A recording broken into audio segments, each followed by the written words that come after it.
আসন্ন ফেব্রুয়ারিতে নির্বাচনের সম্ভাব্য ঘোষণার পরপরই দল গোছাতে ব্যস্ত রাজনৈতিক দলগুলো। তবে সবাইকে পেছনে ফেলে অনেকটাই এগিয়ে জামাত ইসলামী। ইতোমধ্যে অন্তত 296 আসনে প্রাথমিকভাবে সম্ভাব্য প্রার্থীর তালিকা প্রস্তুত করেছে দলটি। ধাপে ধাপে আসন ভিত্তিক সম্ভাব্য প্রার্থীদের নামগুলো অনানুষ্ঠানিকভাবে ঘোষণা করা হয়। আর সে ঘোষণা মতোই নিজ নিজ আসনে জনসংযোগে ব্যস্ত সময় পার করছেন জামাত প্রতিনিধিরা।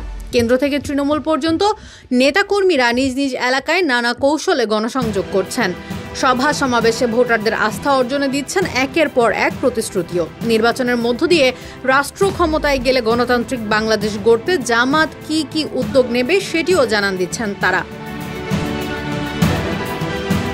এমনকি নির্বাচনকে কেন্দ্র করে ইসলামী দলগুলো নিয়ে জোট গঠনেরও প্রস্তুতি আছে জামাতের। সেক্ষেত্রে জোটের সঙ্গে আসন ভাগাভাগিও হতে পারে। 296 আসনে সম্ভাব্য প্রার্থী তালিকায় ঢাকা 6 থেকে ঢাকা 18 পর্যন্ত মোট 11টি আসনে প্রার্থী ঘোষণা করেছে দলের শীর্ষ কমিটি। 4 নির্বাচনী আসনে এখনও সম্ভাব্য প্রার্থীর তালিকা করা হয়নি। এর মধ্যে রয়েছে রাজশাহী 2, মানিকগঞ্জ 2, ঢাকা 9 ও কুমিল্লা 7। তালিকায় দেখা গেছে 1 মাস আগের সম্ভাব্য প্রার্থী তালিকায় থাকা বেশ কয়েকজন ব্যক্তির নামের পরিবর্তন এসেছে। দলটির দায়িত্বশীল সূত্র বলছে সামনে আরও পরিবর্তন আসতে পারে।